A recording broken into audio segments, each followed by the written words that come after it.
Oh, hi. I almost didn't see you there.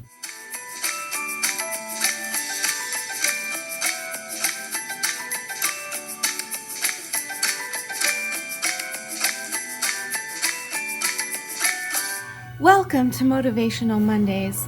I am Shanny and I am here to motivate you. And so hello to all of you beautiful, wonderful, kind, loving, good-hearted souls that are out there in the world and the universe and the planets. And I'm very glad that you've decided to join me today. Now today, my friends, I want to motivate you. And today, I thought I would start by sharing a story with you about something that happened to me the other day. And then after that, I will have some closing thoughts. Just a few days ago, my husband and I were coming home from the store in the car. We came up to a red light and we stopped at the red light. And to my right, pulled up a police officer and stopped right there. Now I looked over at this police officer and I noticed that his computer right by the steering wheel was open and he was reading and typing on it with one of his hands. Now that's not abnormal. I understand that police officers need to have their computers open in their car for a different reason. However, he then had his other hand, his left hand, his only free hand to drive, was full of papers that he was trying to sort with one hand. And I thought to myself, that's not safe. I hope he wasn't doing that while he was actually driving. But then the kicker, ladies and gentlemen, is that he looked over at me and saw me watching, and he quickly got scared and he grabbed his seatbelt that was not buckled up and he buckled his seatbelt and he drove along his way. Now, what is the moral of this story? The moral of this story is that we might go through life thinking that perfect and goodness and perfectness exists in the world, and that even somebody that I would expect to be the most perfect, safest driver wasn't perfect and wasn't safe. Because nobody, ladies and gentlemen, is perfect. There is not one human being on this earth that is perfect. Now, I would like to point out that I am very grateful for all of the police officers and anybody in that field that work very hard to protect us. I am very grateful for them. But I was angry. I was like, why are we following the law if our own police officers are not? Because once again, those police officers are not perfect, just like we are not perfect. And so what can we do with this knowledge? Might we look at it as, you know what? Maybe he just came from saving a woman who almost died and who needed mouth to mouth, and he got out of his police car as fast as he could just down the block and gave her mouth to mouth and saved her life, and then got called in the car to go somewhere else very, very quickly. And maybe that's why he looked at his papers, and maybe that's why he forgot to buckle up, because he was on a mission to save somebody else's life. Who knows? Now, I am not justifying that it is okay to not buckle up. I'm not saying that letting yourself be imperfect doesn't mean that you should let yourself be unsafe. However, the point is that we don't know why other people act the way that they do. Now, every single one of us have it inside of us to judge people. And not judge, but maybe criticize, maybe look at other people's lives, because again, we are not perfect. Even those of us, such as myself, who work very hard to try to understand all people and understand why people act in horrible ways and why people do horrible things, and try and understand where they might be coming from. Even people like that cannot be perfect. Even those people that you see on the internet that claim that they are the most non-judgmental, easygoing, flowing people that love everybody and everybody is harmonious in their life and their harmonies of their hearts, even those people can't possibly be perfect at it. So the point of this is that I would like you to practice something for me this week. No, I would like you to practice something with me this week.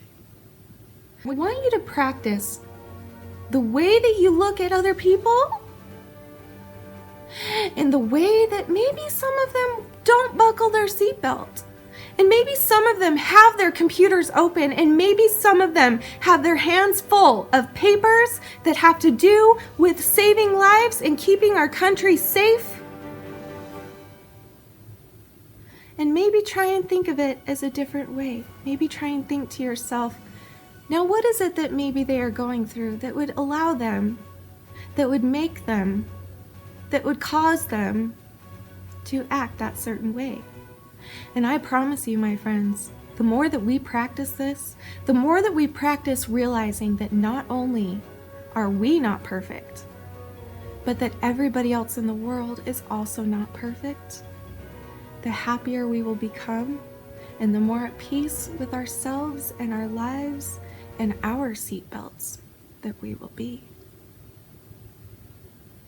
There will come a time where you might just enter a car that does not have a seatbelt in it.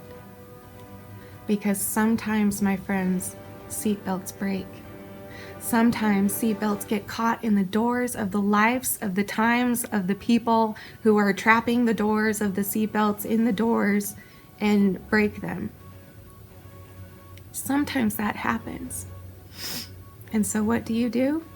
Well, my friends, you buddy up. You sit next to the person beside you in the car and you stretch the seatbelt to cover both of you. So just because a seatbelt might not be in your car, there are other ways to buckle up. So my challenge to you this week is to first of all realize that you are not perfect. You never, as a human being in human form, will be perfect. And so stop being so hard on yourself. Stop beating yourself up for the little things that are not going to matter forever. And I'm talking to myself as well. We all need to do this. We all need to stop judging ourselves and being so harsh on ourselves because we're never going to reach that level of perfection.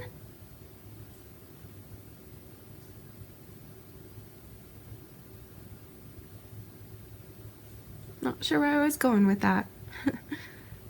So not only are you not perfect, my friends, but other people in the world are not perfect. And so I challenge you to realize that you are not perfect, to realize that nobody around you is perfect, and to realize that the sooner we can all start to live in a world where we all understand each other better by making our expectations more realistic, it is then, my friend, that we will find that strength, that inner strength, inside of us, that we may use to face the Mondays of the days of the weeks and the Mondays that continue throughout the worlds of the times. And we take that seatbelt and we double up with our buddies, and we know that there are ways around the fact that we are not perfect. Now, thank you again to the police officers of the world for saving our lives on a daily basis, for protecting our countries, for making us feel safer in the world. I appreciate that. And to everybody else, police officers are not perfect. The President of the United States is not perfect, and that's okay. And so when you go to vote for our new President of the United States, if you live in the United States, then might you ask yourself, and might you remind yourself, Hillary is not perfect, and Donald Trump is not perfect, believe it or not. And the sooner we stop expecting perfection from other people, and that we think that they have this like magical ability just because they are in office, or because they are police officers, or because they're somebody that has a very big role in our world, okay? We tend to push all of this pressure onto them that is absolutely unrealistic. And the sooner we stop doing that, not only putting that on other people, but also being more realistic with ourselves, that is when we will find the most true, the most possible, the most realistic happiness that we can find in this life. And so may your seatbelts not be broken. And if they are, then my friends, may you buddy up and face the cars and the traffics of the world and be as safe as you possibly can and be as kind as you possibly can. And to try and remember that you are not perfect and nobody else here is perfect. My dear brothers and sisters of the world, you are beautiful. You are worth it.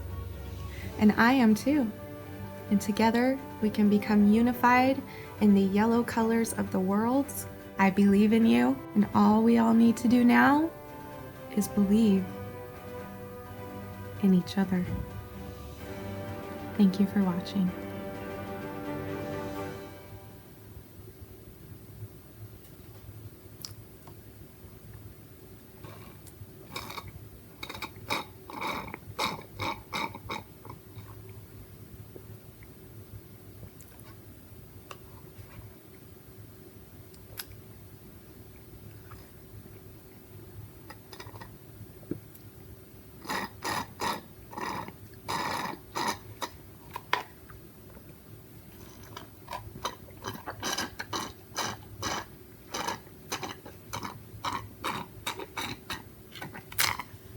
Mm.